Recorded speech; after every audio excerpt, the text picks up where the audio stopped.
인류의 고통에 대한 참을 수 없는 연민, 간절히 질문하고 가까운 사례를 가지고 깊이 생각해 나간다면 인이 그 안에 있느니라. 간절히 질문하고 가까운 사례.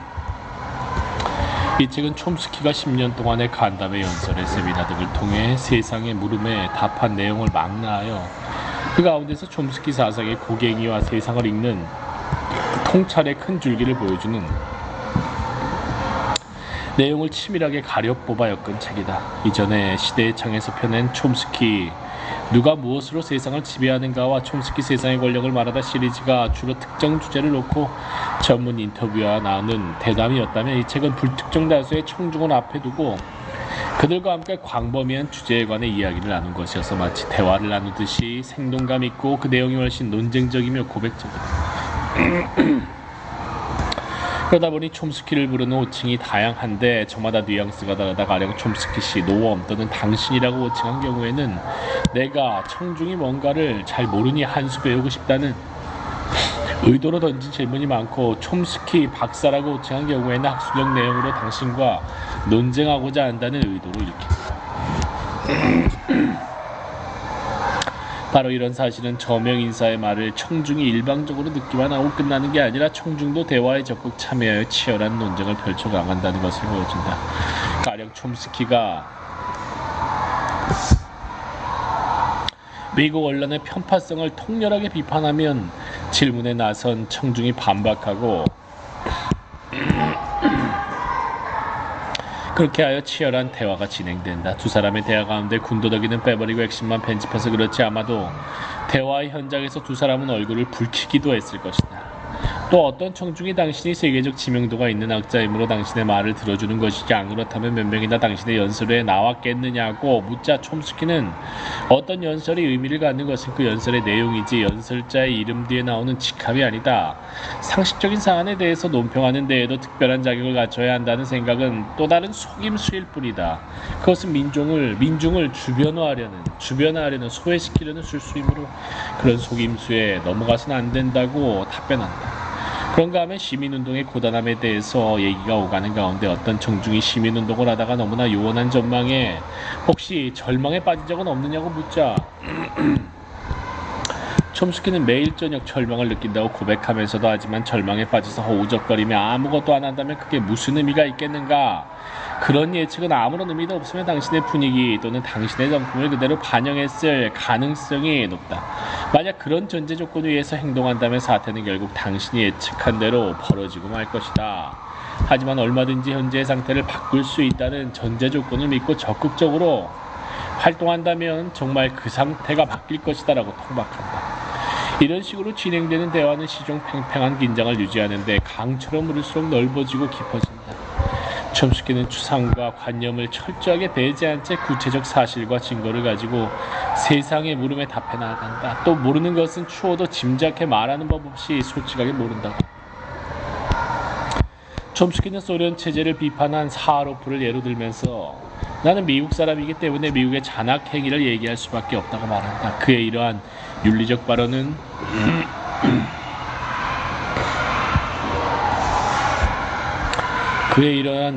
발언은 아리스토텔레스의 니코마코스 윤리학에 나오는 다음의 말을 연상시킨다.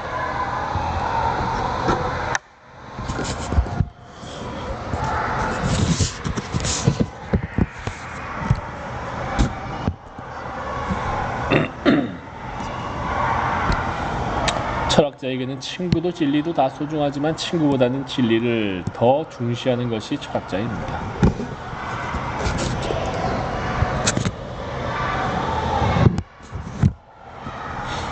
촘스키는 대중이 갖고 있는 중대한 환상 가운데 하나가 정부가 곧 권력 그 자체라는 생각이다. 그러나 정부는 권력 그 자체가 아니며 권력의 한 부분만을 담당할 뿐이다. 진정한 권력은 사회를 소유한 사람들의 손에 있고 정부가 아니라 사회를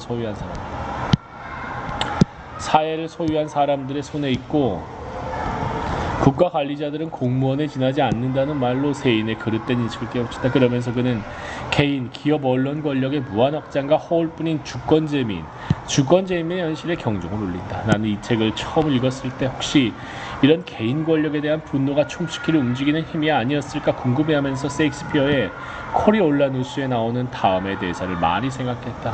분노는 나의 힘.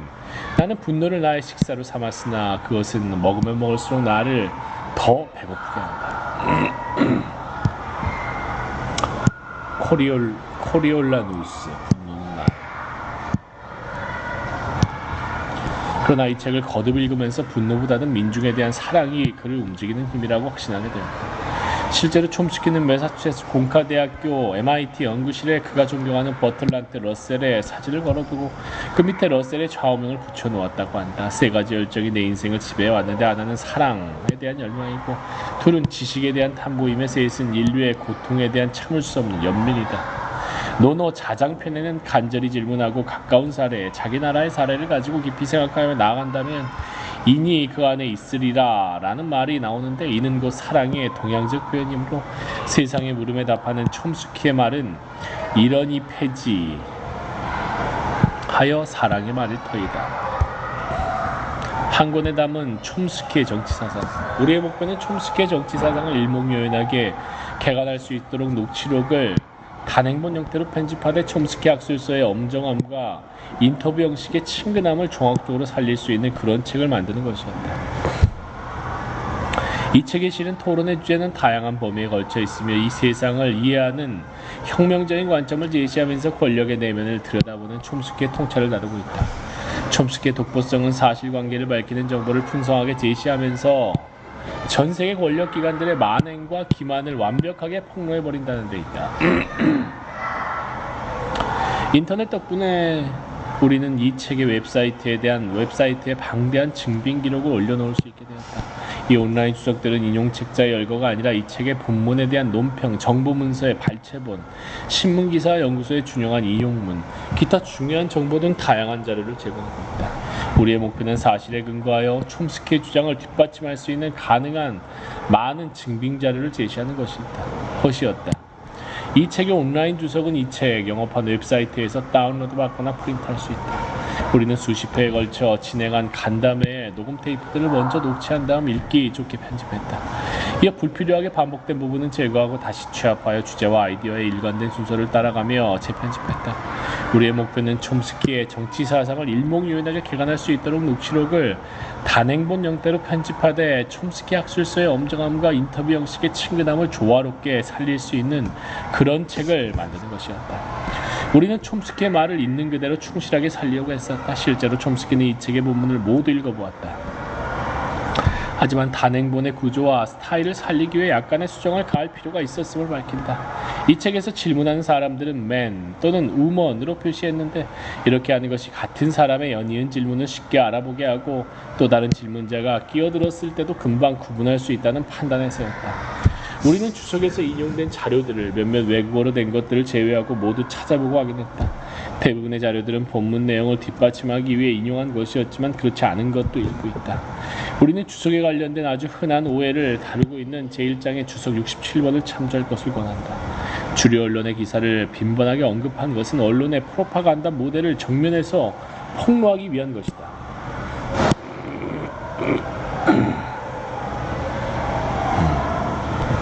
촘스키는 이 모델에 대하여 1장에서 자세히 설명하고 있다. 이 책이 인쇄에 붙여진 동안 9.11 사태가 터져 커다란 파장이 일으켰다. 미국 언론들은 테러에 대해서는 엄청나게 다루었지만 놀랍게도 이런 사태가 발생한 맥락에 대한 논의는 일체 생략해버렸다.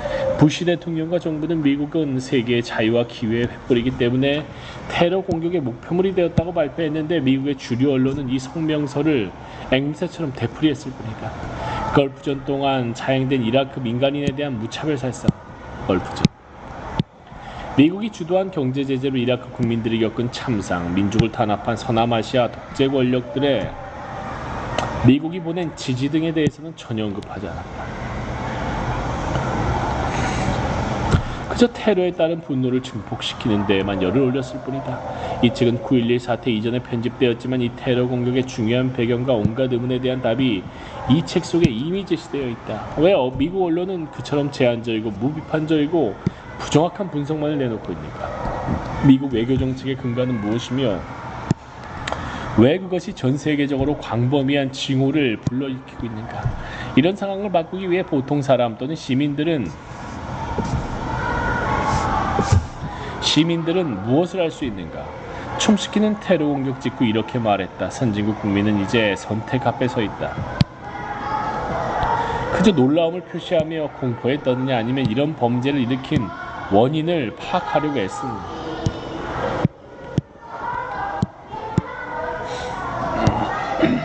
겁먹고 놀란 현재의 관점에서 볼 때 이 책에서 다룬 여러 논의사항은 전보다 더 긴급해 보인다.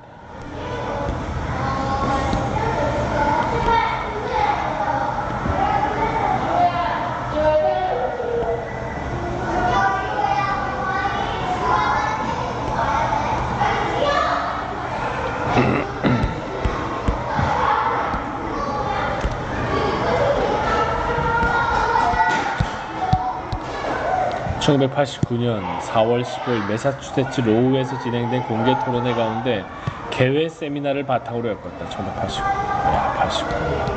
전쟁과 파괴 배후에는 늘 미국이 있다. 1980년대 흥미로운 특징 중 하나는 미국이 용병국가라는 매개를 통해 해외 개입을 시도했다는 겁니다. 1980년대. 베트남 전쟁 이후지. 미국은 이런 용병 국가들로 국제적인 테러 네트워크를 만들었습니다. 그것은 세계 역사에서 새로운 현상이었고 그때까지 누구도 생각하지 못했던 일이었습니다. 다른 나라들은 테러리스트를 고용하는 게 고작인데 미국은 테러 국가를 고용했던 겁니다. 테러 국가. 미국에서 반정부 운동이 이룬 것. 노엄, 우리가 주말에 여기 와서 이렇게 당신과 얘기하려는 것은 세계 정세에 관한 당신의 생각을 듣고 그 세계를 바꾸기 위해서 우리가 무엇을 할 수 있는지 알아보기 위해서입니다. 지난 수십 년 동안 시민들의 반정부 운동이 미국 내에 많은 변화를 가져왔다고 생각하십니까? 물론입니다. 실제로 커다란 변화를 가져왔죠. 물론 제도권의 구조가 바뀌었다고는 생각하지 않습니다. 하지만 문화와 관련해서는 실제적인 변화가 있었고 다른 많은 방면으로도 변화가 있었습니다. 예를 들어 1960년대 케네디 행정부와 1980년대 레이건 행정부를 한번 비교해 보십시오. 어떤 의미에서 보면 이 두 정부는 공통점이 많습니다. 일반인이 말하는 것과는 다르게 말입니다. 두 정부는 전임 정부가 우유부단하다, 허약하다, 러시아가 우리를 앞질러 가는 걸 방치한다 따위의 근거 없는 비난을 내세우며 집권했습니다.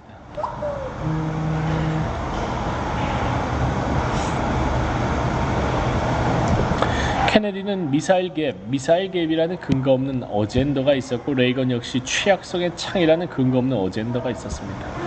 그래야 두 정부는 군비 경쟁 확대를 특징으로 갖게 되었는데 군비 경쟁 확대.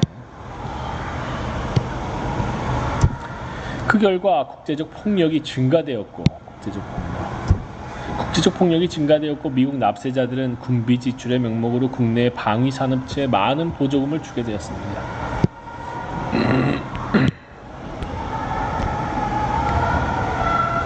두 정부는 호전적이었고 군국주의자의 히스테리와 호전주의를 통해 국민들에게 공포심을 부추기려 들었습니다. 두 정부는 전 세계적으로 아주 공격적인 외교 정책을 펼쳤습니다. 케네디는 라틴 아메리카에서 폭력의 수위를 상당히 높였습니다. 라틴 아메리카. 1980년대에 극성을 부린 탄압의 돌림병은 사실상 레이건 자신이 주도한 것이었습니다. 80년대 탄압의 돌림병. 물론 케네디 정부는 약간 달랐습니다. 적어도 수사적으로는 말입니다. 말이라도 이쁘게 했다는 거지. 그리고 실제로도 어느 정도 달랐어요. 국내 문제 중에 사회적 개혁 프로그램에 관심이 있었습니다.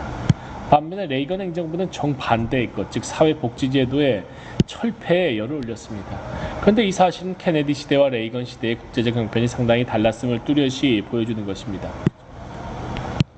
1960년대 초반 미국은 세계를 지배하는 초강대국이었습니다. 그런 만큼 국제적 폭력, 국방비 증가, 국내 사회개혁 등을 동시에 추진할 수 있는 많은 기회가 있었습니다. 그러나 1980년대에 이르러서는 그런 기회가 없어졌습니다. 산업면에서는 경쟁하는 국가들과 비교해 미국은 더 이상 예전처럼 강력하고 부자인 그런 나라가 아니었습니다. 물론 절대적으로는 여전히 강력한 부자 나라이지만 상대적으로는 그렇지 못했습니다. 그래서 미국 자본의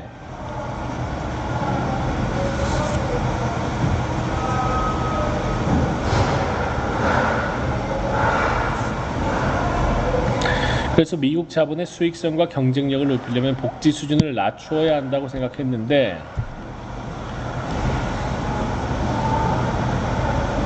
이런 생각은 레이건뿐 아니라 엘리트 계층의 전반적 합의 사항이었습니다. 복지 수준을 낮추어 신자유주의지. 이런 차이점을 제외한다면 케네디 행정부와 레이건 행정부는 아주 유사했습니다.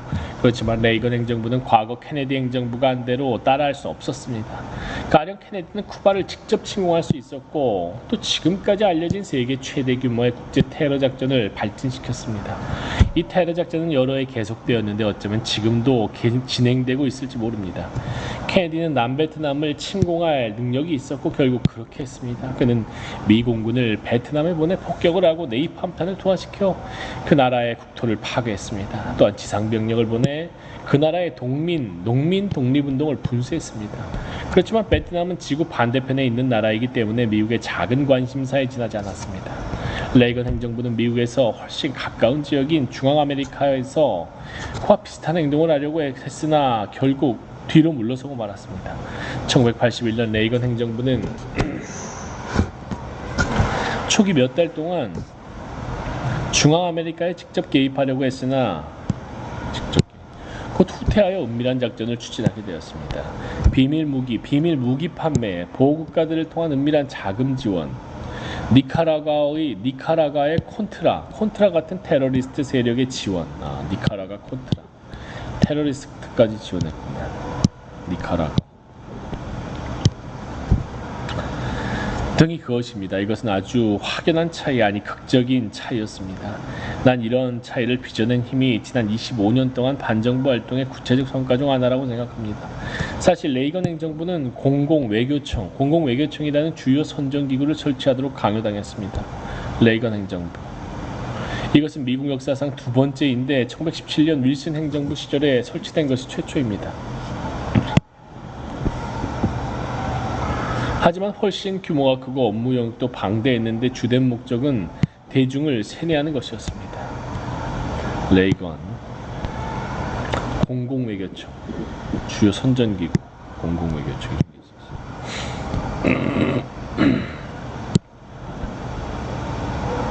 대중세뇌 이런 게 있었어요. 공공외교청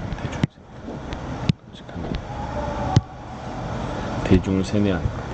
케네디 행정부는 이런 기구를 만들 필요가 없었습니다. 정부가 그 어떤 형태의 폭력이나 공격을 결정하더라도 대중이 용인하리라는 믿음이 있었기 때문입니다. 하지만 그 후 큰 변화가 왔고 베트남 전쟁 큰 변화 그 다음에 1, 2차 세계대전은 가장 인기 좋은 전쟁이었고 미국에서 그 후 큰 변화가 왔고 그것은 그 나름 효과가 있었습니다. 1980년대에는 중앙아메리카의 B-52 군용기가 파견되지 않았습니다. B-52 그래도 현지 상황이 좋았던 것은 아닙니다. 수만 명이 학살되었으니까요. 하지만 만약 B-52와 제-82 공수사단을 현지에 보냈다면 훨씬 많은 사람이 죽었을 겁니다. 이것은 지난 25년 동안 미국 내 반정부 활동이 활발했음을 간접적으로 증명하는 것입니다. 레이건 행정부는 국내의 시민들을 달래기 위하여 과거 케네디 행정부처럼 직접적인 공격보다는 은밀한 작전을 펼칠 수밖에 없었습니다. 레이건이 직접적인 군사 개입을 시사하는 발언을 하자 미국은 격변에 휘말렸습니다. 항의 편지, 폭주, 시위, 교회단체의 활동 등 사방에서 시민들이 모두 뛰쳐나왔습니다. 그래서 정부는 즉각 뒤로 물러섰습니다. 또한 레이건 정부의 국방 예산은 1985년에 이르러 수평을 유지하게 되었습니다. 그 전까지는 카터 행정부 때처럼 계속 올라갔으나 카터가 만약 유임했더라면 유지했을 법한 수준에서 국방비가 수평을 이루었습니다. 왜 이런 일이 벌어졌을까요? 물론 4년간 지속된 레이건 행정부의 적자 지출로 인해 재정 상태가 엉망이 되었다는 이유도 있었지만 국내 반발이 상당히 심했다는 이유도 있었던 겁니다. 그리고 이제 반정부 활동을 억누를 수 없는 것이 되었습니다.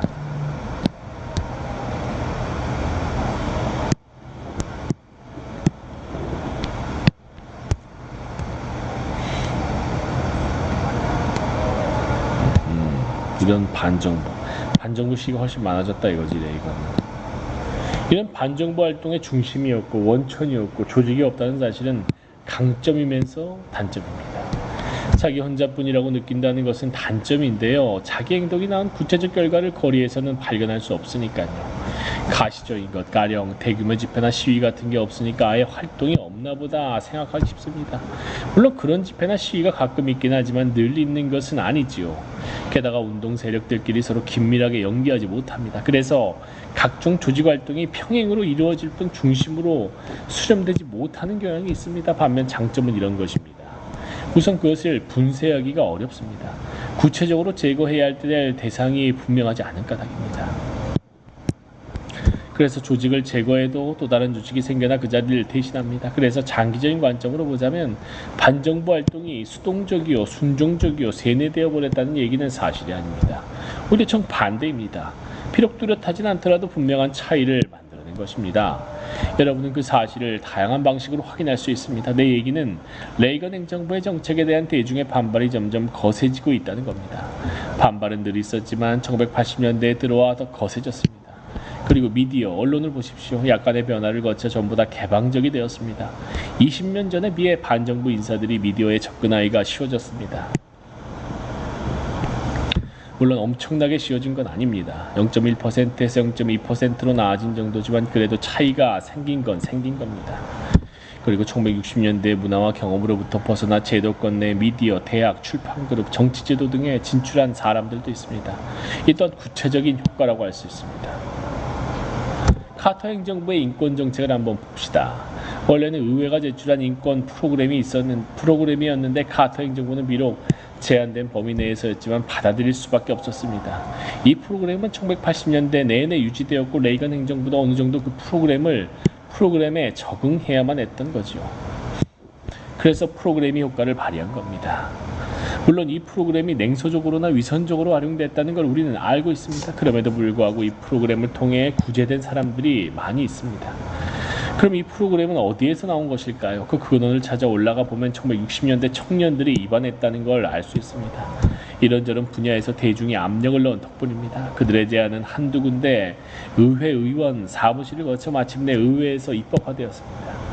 동시에 휴먼 라이츠 워치 같은 새로운 인권기구들도 생겨났습니다. 이로써 비록 수사적인 진영이긴 해도 외교 정책에서 인권 문제를 우선시할 수 있게 되었습니다. 효과가 없지 않았습니다. 여러분도 알다시피 냉소적인 측면이 있긴 합니다만 지금도 그 영향 아래 있습니다. 미국이 조직한 테러 용병 국가들의 네트워크 테러. 청중 선생님께서 그렇게 말씀하시다니 기이하다는 생각이 듭니다. 나는 그런 인상을 갖고 있지 않기 때문입니다. 레이건 행정부가 관심을 기울인 인권 문제는 소비에트 유대인의 인권 정도였습니다. 제 말씀은 레이건 행정부가 오히려 과테말라에서 테러의 뒷돈을 대지 않았느냐는 겁니다. 하지만 그들이 뒷돈을 어떻게 댔는지에 주목해야 됩니다. 이 방법이 바뀐 이유는 그동안에 저항이 많았던 저항의 성과 중에 하나지. 대놓고 못한다는 거지. 눈이 많기 때문에 저항의 그게 많기 때문에. 사실 레이건 행정부 시절보다 카터 시절에 과테말라에 더 많은 뒷돈을 댔습니다. 잘 알려져 있지는 않지만 말입니다. 보십시오. 1977년 미 의회에서 입법한 뒤 카터 정부는 과테말라에 대한 군사 원조를 중단해야 했고 실제 공식적으로 중단됐습니다. 하지만 펜타곤의 기록을 보면 1980년, 81년까지 자금 지원이 계속됐습니다. 온갖 술수를 동원하여 전과 같은 수준을 유지했던 겁니다. 속된 말로 거래는 한창 진행 중이었던 겁니다. 언론에 언급된 적은 없으나 정부 기록을 살펴보면 자금 지원이 그때까지 계속됐다는 걸 알 수 있습니다. 레이건 행정부는 자금 지원을 완전 중단했고 그 후 용병 국가들로 시선을 돌리기 시작했습니다. 자금 지원을 이제 직접 못하고 용병 국가들로 시선을 돌렸다. 방법을 봐봐. 이게 사람들의 저항했기 때문에 얻은 성과지. 보십시오. 1980년대 흥미로운 특징 중 하나는 미국이 용병국가라는 매개를 통하여 해외 개입을 시도했다는 겁니다. 미국 용병국가 네트워크가 있습니다. 이스라엘이 주역이고 타이완, 남아프리카, 한국, 그 밖에 세계의 반공연합 가입국, 서방구를 결속시키는 각종 군사단체, 자금을 댄 사우디아라비아, 정권을 좌지우지하며 노리에가가 버틴 파나마 등입니다. 올리버 노스 재판과 이란 콘트라 청문회 등에서 이 네트워크의 움직임을 살짝 엿볼 수 있었습니다. 올리버 노스는 이란 콘트라 사건에서 일정한 역할을 한 것이 인정되어 재판을 받았는데, 사건의 진상은 미국 정부가 이란에 몰래 무기를 판매하여 그 대금으로 니카라과 좌파 정부의 콘트라는 세력에 뒷돈을 대준 것이다. 이란 콘트라 사건. 이란 콘트라.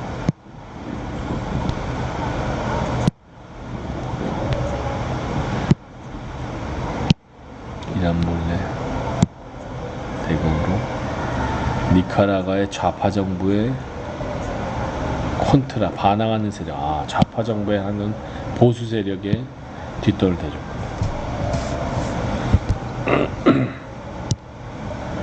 아무튼 미국은 이런 용병 국가들로 국제적인 테러 네트워크를 만들었습니다.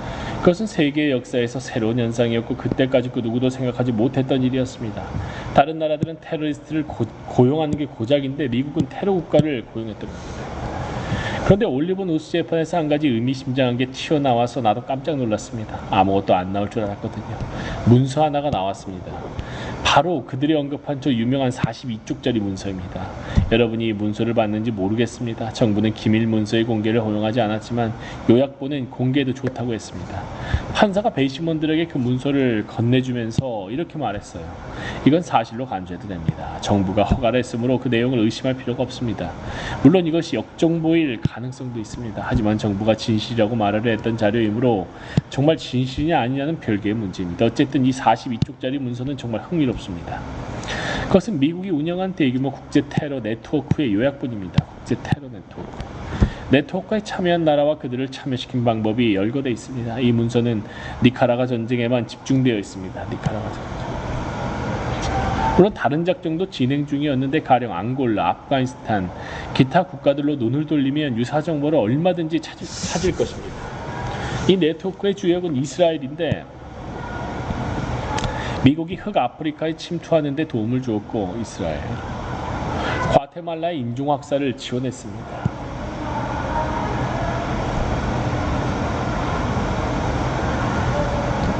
미국이 남아메리카 남부 원뿌령 지대에 있는 군사 독재 국가들을 직접 개입하지 못하자 이스라엘이 미국을 대신해 주었습니다. 군사적으로 발전되었고 기술적으로도 유능한 그런 용병 국가를 거느린다는 것은 아주 소중한 일이죠. 이스라엘이 용병 국가의 앞일전에 섰구만. 그런데 요점은 이처럼 용병 국가들을 거느리는 거대한 국제 테러 네트워크를 왜 개발했느냐는 것입니다. 이게 바로 저항 세력들의 성과지. 그 이유는 간단합니다. 미국 정부는 국내 반정부 활동의 압박 때문에 필요할 때 적절히 군사 개입을 할 수가 없어져서 아주 비효율적이라고 할 수밖에 없는 이런 네트워크에 의존하게 된 겁니다. 효율성만 놓고 본다면 케네디나 존슨의 조치가 훨씬 낫습니다. 그냥 해병대를 보내면 됐습니다. 그야말로 효율적이고 또 효율성이 높은 살인기계지요.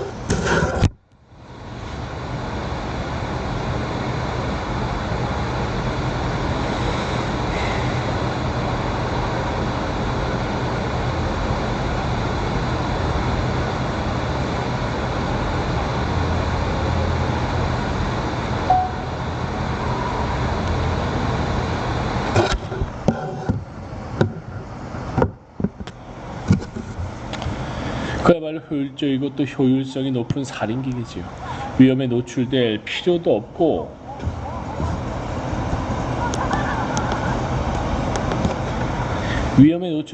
없고 중간에 방해받을 염려도 없고 괜히 삥 둘러서 일을 처리할 필요도 없죠. 그래서 당신 말이 맞습니다. 레이건 행정부는 과테말라를 지원했지요.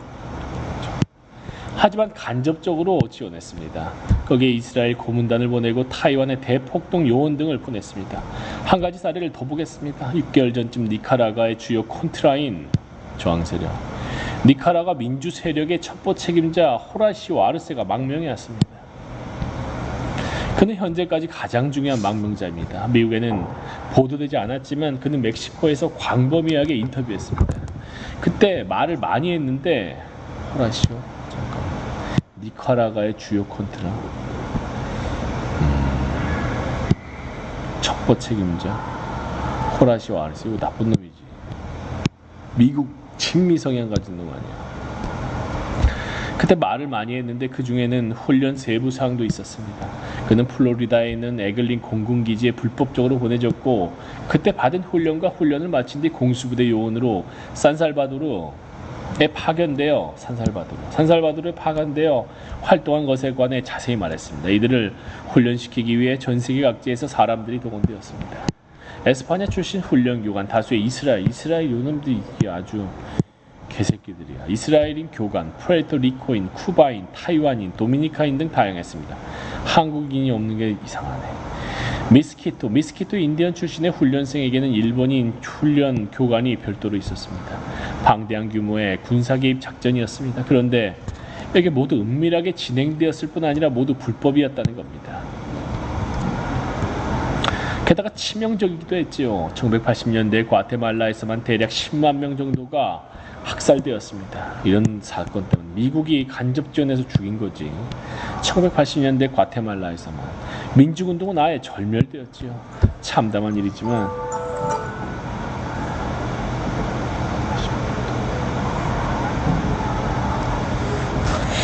참담한 일이지만 지난 25년 동안 미국에서 반정부 활동이 활발하지 않았더라면 결과는 더 비참했을 겁니다. 이게 성과란 거야, 반정부 활동. 난 이 점이 중요하다고 봅니다. 미국 내 민중운동의 성취도를 측정하고 싶다면 우선 이렇게 물어야 합니다. 만약 그런 운동이 없었더라면 결과가 어땠을까? 아마도 1960년대 베트남처럼 되었을 겁니다. 당시 베트남은 거의 회복이 불가능할 만큼 결단이 난 상태였습니다.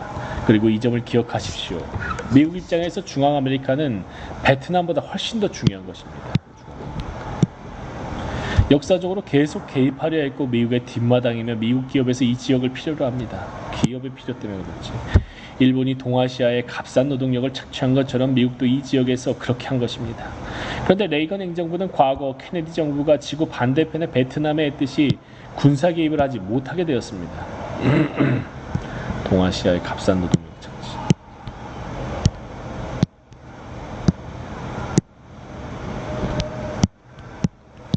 베트남에 했듯이 군사 개입을 하지 못하게.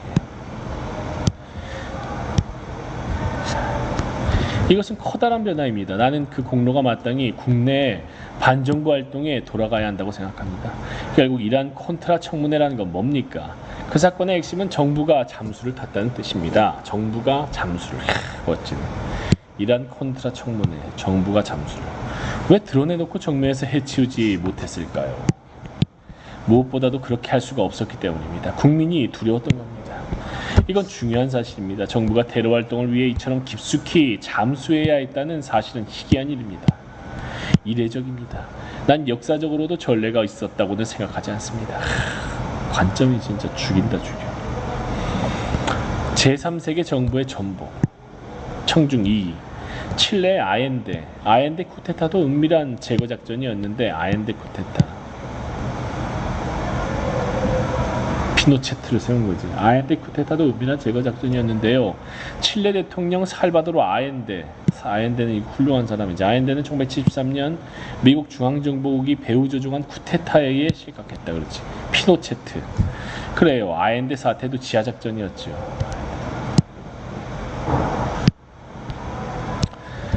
아엔데 사태도 지하 작전이었지요. 하지만 그건 일회성 사건이었습니다. 또 이례적이라고 해도 스타일이 전혀 달랐습니다.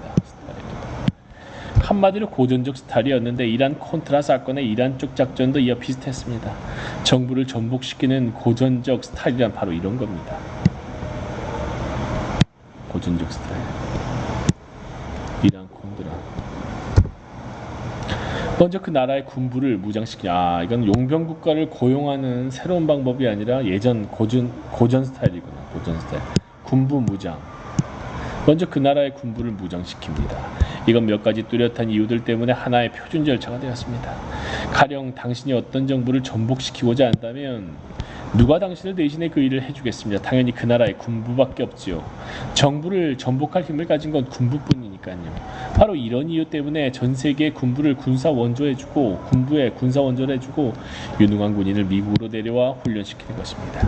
즉 유사시에 미국을 위해 힘써줄 수 있는 친구, 즉 군부와 꾸준히 접촉해 놓는 거죠.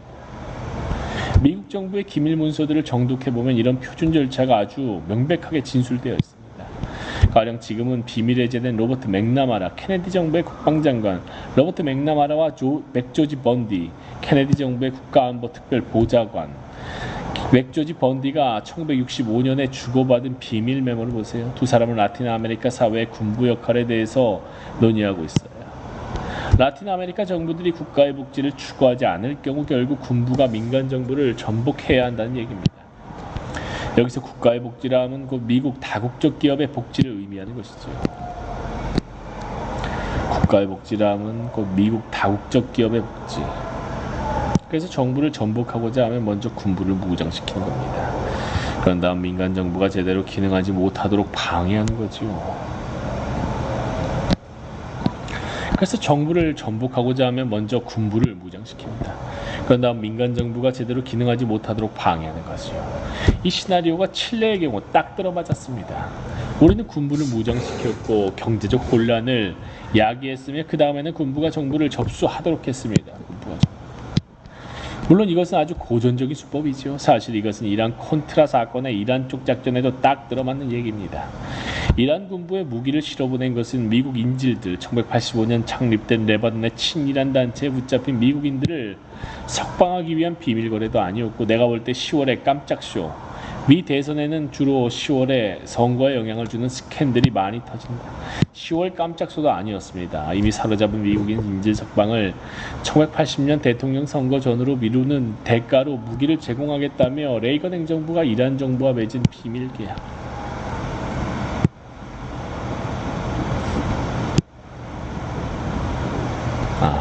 선거 전으로 미루는 대가. 무기 제공. 10월 깜짝쇼. 이란 군부에 무기를 실어보내는 것, 미국 인질들 석방하기 위한 비밀 거래도 아니었고, 이란에 무기를 대주려던 것은 이란 군부를 무장시켜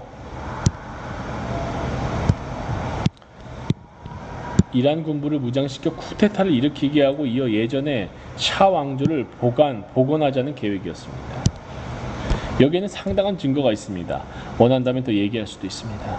하지만 칠레에서 펼친 작전은 더욱 노골적이었고 전형적이었습니다. 칠레. 은밀한 점도 있었지만 그다지 은밀하지 않았습니다. 예를 들어 칠레 군부를 무장시키는 것은 완전 공개된 사실이었습니다. 공개 자료에도 나와 있어 비밀도 아니었습니다. 그런데 미국에서는 아무도 그 작전에 관심을 표명하지 않았어요. 언론과 지식인 계급은 잘 통제되었고, 일반인들은 펜타곤 보고서를 읽고서 사태를 파악할 정도의 관심도 시간도 없었습니다. 그렇지만 관련 정보는 공개된 자료에 다 나와 있고 더 이상 감추어진 게 없었습니다. 사실 정상적인 미국 중앙정보국 CIA 중앙정보국 작전이었고, 인도네시아에서 수카르노를 전복할 때 1965년 미국이 지원한 쿠데타 수카르노를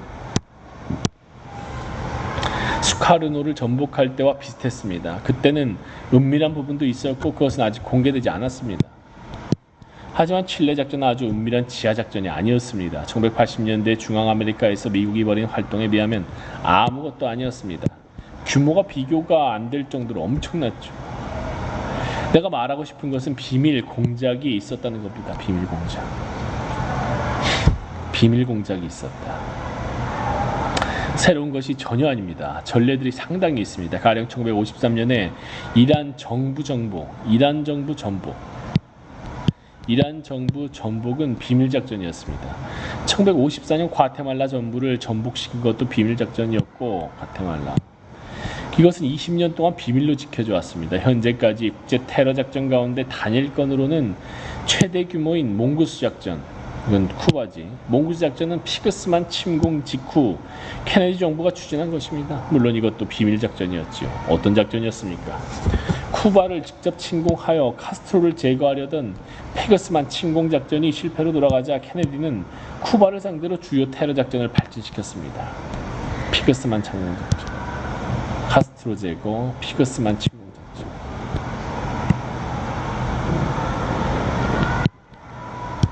쿠바를 상대로 주요 테러 작전 발전.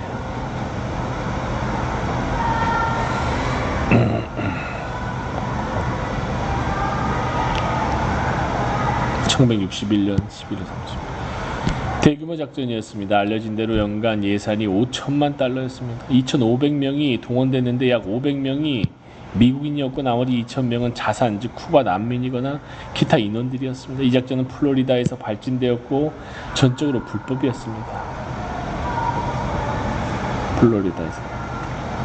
지금 국제법을 갖고 논할 계제도 못 되나 국내법 기준으로도 불법이었다는 겁니다. 왜냐하면 그건 미국 영토에서 전개된 CIA의 작전이었는데 그 자체가 불법이기 때문입니다. 호텔을 폭파하고 어선을 침몰시키고 산업시설을 파괴하고 비행기를 격추하는 등 그 폐해는 심각했습니다. 정말 심각한 테러 작전이었습니다. 그중 가장 잘 알려진 부분은 암살 시도였습니다.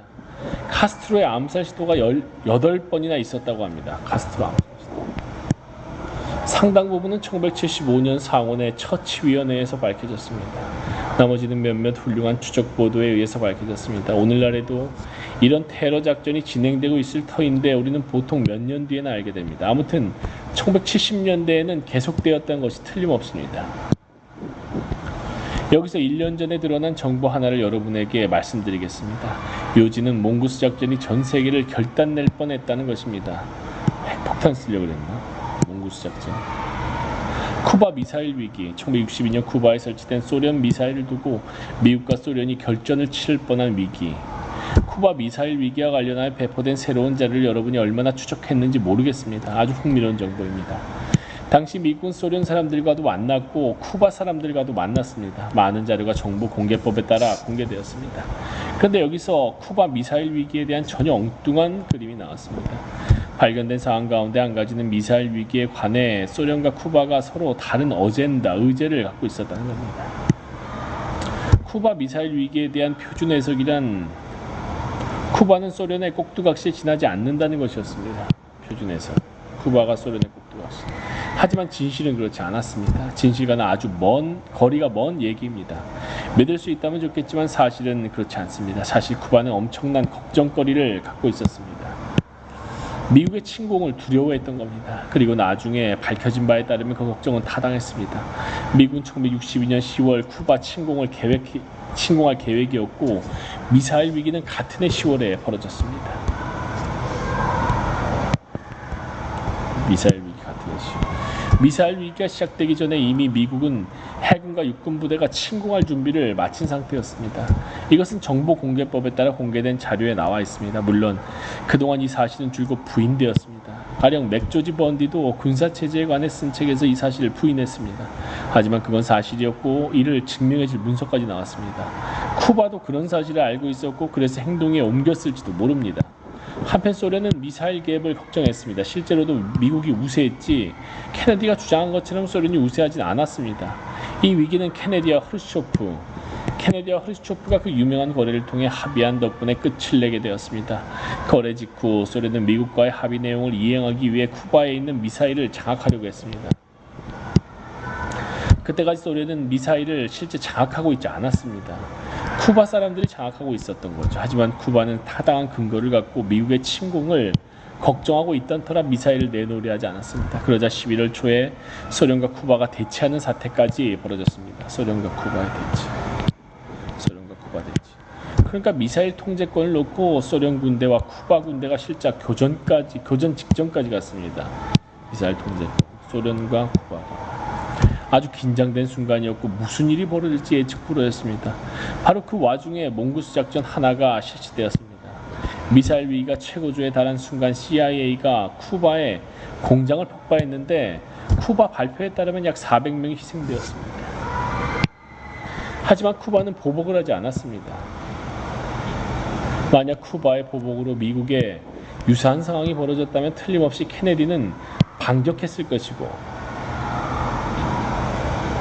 400명 이상 CIA가 보복하지 않았다. 보복했으면 케네디 반격해 빌미를 줬을 수가 있죠. 그랬더라면 아마 핵전쟁이 터졌을 겁니다. 아주 아슬아슬한 순간이었습니다. 이처럼 핵전쟁을 가져왔을지도 모를 테러 작전이 실제로 있었습니다. 이 정보가 1년 전 처음 공개됐을 때 미국에서는 아예 보도조차 되지 않았습니다. 그만큼 하찮다고 생각한 거지요. 이 정보를 다룬 것은 딱 두 군데였습니다. 하나는 인터내셔널 시큐리티라는 국가안보 잡지인데 다른 주제를 다룬 논문에 각주에 언급되었고, 다른 하나는 국무부의 고위 첩보 담당 전문가인 레이먼드 가토프가 펴낸 쿠바 미사일 위기에 대한 생각이라는 흥미로운 책이 언급되었습니다. 가토프는 이 책에서 내가 지금 언급한 자료를 다루고 있습니다. 사실 깜짝 놀랄 만한 쿠바 관련 자료가 계속 나오고 있어요. 가령 미 공군 참모총장 토머스 파워가 정부와 협의하지도 않고 심지어 정부에 통보하지조차 않고 미국 안보 경계령의 수위를 최고 바로 다음 수준으로 올려버린 사실이 있습니다. 1962년 10월 24일 미군의 경계령은 1, 2, 3, 4, 5의 5단계로 나누어져 있는데 그걸 데프콘, 디펜스 컨디션의 줄임말 데프콘이라고 합니다. 아무 일도 없는 보통의 상태가 5입니다. 그러나 대통령이 가령 데프콘 3으로 단계를 올리려고 하면 미 전략공군의 폭격기가 공중에 뜨게 됩니다. 데프콘 2는 총을 겨눌 태세를 취하는 것이고 데프콘 1은 총을 실제로 쏘는 상태입니다. 그런데 이 고위장성이라는 사람이 아무 협의도 없이 경계령을 데프콘 2로 높였던 겁니다. 이처럼 경계 수위를 높인다는 것은 소련과 기타 강대국들에게 미국이 곧 어떤 조치를 취하겠노라고 보여주는 것입니다. 그럼 그 나라들이 즉각 반응을 보여 전략 공군의 전폭기가 공중에 떠오르고 전함이 출동 준비를 하는 모습을 예상하게 됩니다. 그러니까 경계령은 상대방에게 포고하는 형식인 겁니다. 그런데 고위장성한 사람이 미사일 위기 한가운데에서 핵전쟁 직전의 상태인 경계령 수준으로 데프콘을 높이라고 지시했던 겁니다. 워싱턴에는 보고도 하지 않고 말입니다. 심지어 국방장관도 그런 상황을 몰랐다고 합니다. 하지만 소련의 국방장관은 알았습니다. 그의 첩보부대가 그 정보를 수집했으니까. 하지만 워싱턴은 까맣게 몰랐습니다. 그런데 이 장군은 소련을 깔보는 마음에서 그랬다고 합니다. 이 사실은 1년 전에 해제된 정보를 통해 알려졌습니다. 그 순간 소련은 다음 경계령으로 올렸습니까? 아닙니다. 그들은 반응하지 않았습니다. 만약 반응했더라면 그 결과가 모두에게 알려졌을 겁니다. 그랬다면 케네디는 아마도 미사일을 쏘아 올렸을 테지요. 크루시초프는 경계령 제고에 반응하지 않았습니다. 사실 위기 내내 소련은 아주 수동적이었고 별로 반응을 보이지 않았습니다. 왜냐하면 겁을 먹었기 때문입니다. 당시 미국은 군사력에서 엄청난 우위를 점하고 있었던 게 사실입니다. 무슨 뜻이냐 하면 미국 군부는 실제로 전쟁이 발발한다 해도 별 문제가 아니라고 생각했다는 겁니다. 그들은 전쟁을 원했어요. 아예 차제에 소련을 싹 쓸어낼 수 있을 거라고 보았으니까요. 그렇다면 선생님 말씀은 미국이 의도적으로 쿠바 미사일 위기를 만들어냈다는 겁니까? 아니, 그렇게 말하고자 하는 건 아닙니다. 위기 동안 몇 가지 일이 발생했습니다. 그것을 어떻게 받아들이냐에는 약간의 차이가 있을 수 있습니다. 소련이 쿠바에 미사일을 설치했는데 미국이 그 사실을 알았고 그것을 원하지 않았기 때문에 위기가 발생한 것입니다. 하지만 모든 일에는 배경이 있듯이 이번도 마찬가지입니다.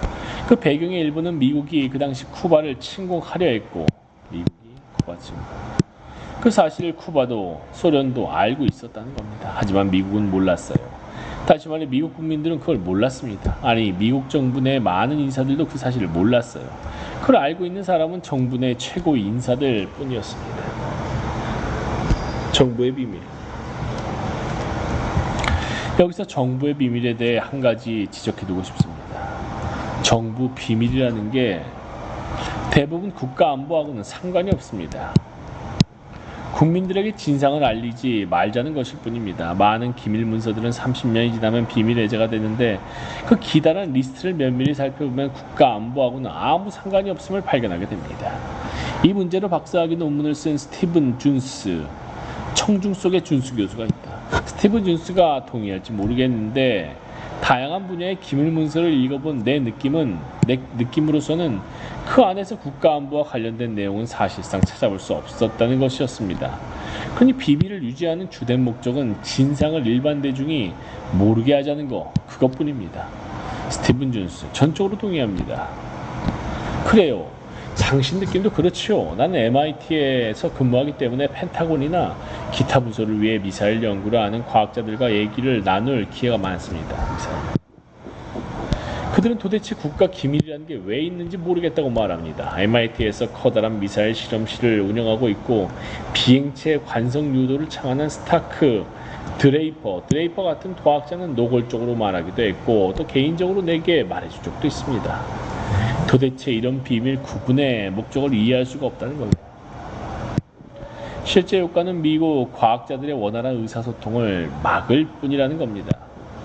드레이퍼의 관점에서 보자면 최고 성능의 미사일을 제작하는 취급 설명서를 소련이나 중국에 건네주어도 상관없다는 거예요.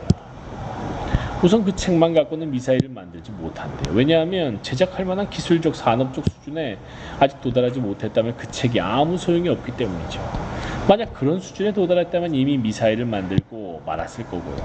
그럼 결과적으로 그들에게 아무것도 말하지 않은 셈이 되는 거죠. 이렇게 보면 국가의 비밀이라는 건 미국 과학자들의 의사소통만 막는다는 거예요. 비밀 외교 문서도 마찬가지입니다. 비밀 해제된 것들 중 정말 국가 안보와 관련된 비밀은 눈 씻고도 찾아보기 어려운 실정입니다. 그 비밀 자료들은 대중을 주변인으로 만들어 버리는데 정부의 비밀 조치라는 것도 따지고 보면 최종 목적이 바로 그것인 겁니다. 그런 해석을 1950년대 로젠버그 부부 재판에도 적용할 수 있을 것 같은데요. 로젠버그 부부. 그 부부는 소련의 핵비밀을 판매함으로써 세계를 위태롭게 했다는 죄목으로 처형되었지요. 줄리어스와 앤셀 로젠버그는 1953년 미국 정부에 의해 대역죄로 사형되었다. 그렇습니다. 로젠버그 처형은 국가안보와 아무런 상관도 없었습니다. 1930년대 정치운동을 진압하기 위한 조치의 일환이었습니다. 사람들을 겁주는데 대역죄 재판이 가장 화끈한 방식이죠. 우리 중에 스파이가 잠입했다. 우리는 큰 위기에 빠졌다. 그러니 정부의 말을 믿고 생각은 하지 말라. 이런 식으로 위협하는 거지요. 그런데 모든 정부는 일반 대중을 겁줘야 할 필요가 있는데 그 방법 중 하나가 정보 활동을 미스테리로 포장하는 것이지요. 정보 활동을 미스테리로 휘감는 방식은 저 멀리 헤로도토스 고대 그리스 역사가 시대까지 속됩니다.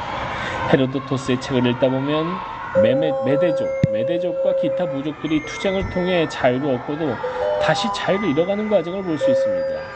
그들은 권력 주위에 미스터리의 장막을 쳐서 왕권을 보호하려다가 그만 자유를 잃어버리고 말이죠. 왕권이라는 개념의 핵심은 이런 것입니다. 통상 규범을 넘어서는 특수한 개인들이 있는데 일반 국민은 그들을 이해하려고 해서는 안 된다는 겁니다. 이것이 권력을 감추고 보호하는 표준 절차입니다. 권력을 보통 사람이 이해하기 어려운 신비하고 은밀한 것으로 포장하는 거지요. 이렇게 하지 않으면 누구도 받아들이지 않을 테니까요. 국민은 어떤 흉악한 적국이 침공에 오려는가 보다 하며 기꺼이 받아들일 수밖에.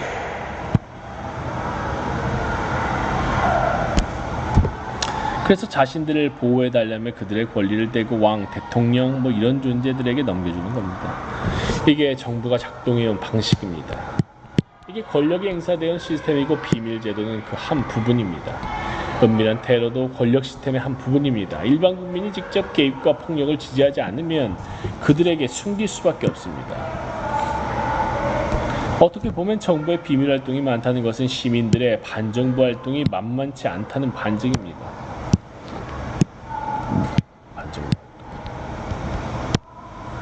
레이건 시대에는 비밀 활동이 아주 많았습니다. 대중의 권한 행사에 대하여 시사하는 바가 적지 않았습니다. 국민의 힘이 커졌기 때문에 정부는 지하 활동을 강요당한 것입니다. 이건 하나의 승리이죠. 그리 인상적인 승리 같아 보이지는 않는데요. 그건 당신이 무엇을 보느냐에 따라 다릅니다. 만약 중앙아메리카에서 시체 20만 구를 본다면 그다지 승리 같지는 않겠죠. 하지만 아직 살아있는 1000만의 사람을 본다면 승리한 것 같겠죠. 이런 표현이죠. 살아있는 1000만의 사람. 어디를 보느냐에 따라 다릅니다. 당신이 바라던 것을 얻지 못했을지라도 더 나쁜 사태를 막은 겁니다. 가령 1980년대 엘살바도르를 한번 봅시다. 미국이 그곳에서 실시한 정책의 목적은 민중조직을 소탕해버리고 이어 그것에 기대한 대로 사업 환경을 보장해주는 전형적인 라틴 아메리카식의 정부를 지원할 것이었습니다. 그래서 독립 언론을 폐간되었고 정책 반대자들은 암살되었으며 성직자와 노동운동가들은 살해되는 등 탄압이 이어졌습니다. 그리고 미국 정책 입안자들은 완전히 해결됐다고 생각했습니다. 그런데 바로 그 자리에 새로운 저항 세력이 생겨나고 있어요. 새로운 사람들이 등장했고 조직이 다시 만들어지고 있습니다. 탄압이 너무 철저해서 아직 수준이 낮지만 그래도 다시 등장하고 있어요. 만약 우리가 P-52 수송기와 제-82 공수사단을 보냈더라면 이런 일은 없었을 겁니다. 그러니까 미국 내 반정부 활동 덕분에 제3세계에서는 숨을 쉴 수 있는 자그마한 여유가 생긴 겁니다. 50분